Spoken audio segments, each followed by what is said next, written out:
Live from Fargo and serving you on TV, online, and on the go. This is Valley News Live at 10. I was looking out the window and I could see where the arch was broken again. A South Fargo woman is once again cleaning up her yard after vandals destroyed it.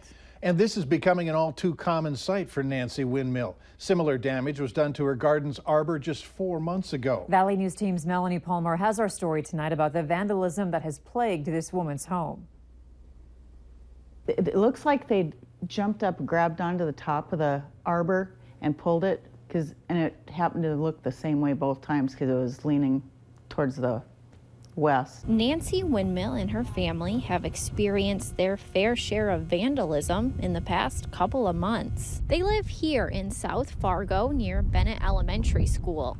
The first time, Windmill says gazing balls were taken and smashed here on the sidewalk behind their home, and the arbor was destroyed. They thought this was an isolated incident, but they were wrong. We went and ordered another arbor and had to assemble it, and my husband and a buddy spent time, they cemented in, so there was a lot of work involved to put those in. And now Windmill says it's on to the next arbor, and they are hoping this won't happen again, so they're stepping up security. Probably get some security cameras. Actually, we'd got them and hadn't got them up yet. Windmill says it's frustrating the vandalism keeps occurring. She's sick of it. This one, it's a little bit safer, I think. She says she reported the incident to police, and she's thankful for neighbors who are always on the lookout. They're hoping to find the culprits that have been destroying their yard. In Fargo, Melanie Palmer, Valley News Live. Windmill says she thinks they were kids, the vandals, possibly in middle school or high school. We spoke with the Fargo Police Department. They told us they haven't had many reports of vandalism in the area. But to avoid these situations, they encourage using motion sensor lights on your porch and deck to scare away any vandals, and to always call them if you see any suspicious activity. The West Fargo School District is looking at offering preschool. Starting next fall, the kindergarten transition into the elementary schools will be completed. This will create available classrooms for possible preschool programs. These programs would be aimed at students that qualify for free or reduced lunch. School leaders are hoping to fill a need they found in the community.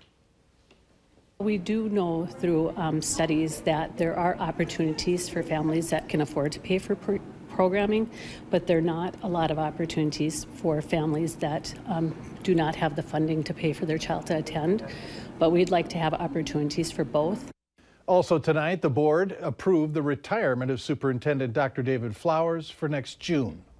The wind may have died down, but we've still got reason to bundle up. Hutch, getting colder out there. Indeed, temperatures are falling under clear skies and decreasing winds. Most locations seeing wind speeds that are under 10 miles per hour right now. A few winds, mainly across the areas in Minnesota, causing some blowing and drifting on road surfaces, so slippery conditions there. Single-digit temperatures in Fargo and in Bemidji. Temperatures mild out to the west. That mild air will try to push in, and as it does work its way eastward, it's going to create some clouds overnight. Once those clouds get to the valley as we go through the overnight hours, temperatures will begin slowly rising towards daybreak. Some morning flakes will be possible for the commute right here in the Red River Valley in northwest Minnesota. Now, I don't anticipate significant accumulations, but certainly they could cause those roads to be quickly slippery. Once again, give yourself a little bit of extra time. Warmer weather for the afternoon. I'll have details on that here in a moment. All right, thanks, Hutch. One of two people charged in the murder of a pregnant Fargo woman will be sentenced next month after pleading guilty today. Brooke Cruz pleaded guilty to charges including conspiracy to commit murder and kidnapping related to the death of Savannah Graywind. The other person in this case, William Hain, has pleaded not guilty to the same charges. His trial date will be in March of next year. Investigators have not said how Graywind was killed, but Fargo's police chief called it a cruel and vicious act. The baby was found alive in Cruz and Hain's apartment in Fargo. 5 people are in jail and more arrests could be coming after a drug bust in Becker County, Minnesota. Law enforcement used a search warrant yesterday to get into a home in rural Ogama, Minnesota, which is south of Mahnomen. Officers recovered meth, marijuana, 2 firearms, and over $6,000 in cash. All 5 people inside the home were taken into custody. Formal charges are pending. Minnesota State Community and Technical College will no longer accept applicants for its advanced associate nursing degree nursing option come next fall. The school says it's not due to lack of enrollment. The Dean of Health Careers says lower test grades are to blame. It's only for the advanced registered nurse program and only on the Moorhead campus. Students wishing to move from the practical nursing program to the advanced can still apply to the Detroit Lakes, Fergus Falls, and Wadena campuses. When we make the decision to or not to offer programs, we consider the data, the community needs. We keep in mind our mission, our vision, and our core values at all times so that we make the best decision we can for students. Despite cutting the advanced registered nursing program next fall, the school will expand its practical nursing program from 30 to 60 students. The FM Diversion Task Force is recommending large-scale changes to the project, including sending more water through the river channel and moving a holding area closer to town. The group held its fifth and final meeting tonight in Fargo.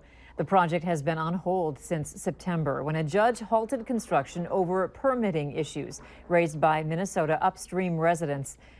They have complained because their land would be flooded when the diversion is needed. North Dakota Governor Doug Burgum says increasing the flow through town and moving the holding area are good ideas, but they will increase the cost of a project currently estimated at $2.2 billion. The group plans to issue a report within a month. I can promise to everybody, all my fans out there in the Philly area and North Dakota area, all across this country, that this will not stop me going forward. I will come back stronger than ever. I will use this as motivation, and I will be attacking it this whole process as I recover.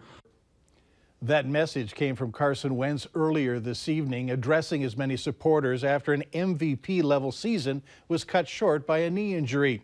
His head coach, Doug Peterson, announced today that Wentz suffered a torn ACL in yesterday's game against the LA Rams. A sad day for a lot of football fans in our area as we learn of MVP candidate and former Bison Carson Wentz's season-ending injury. But true to form, Wentz is now putting out a message of hope and thanks to many of his supporters.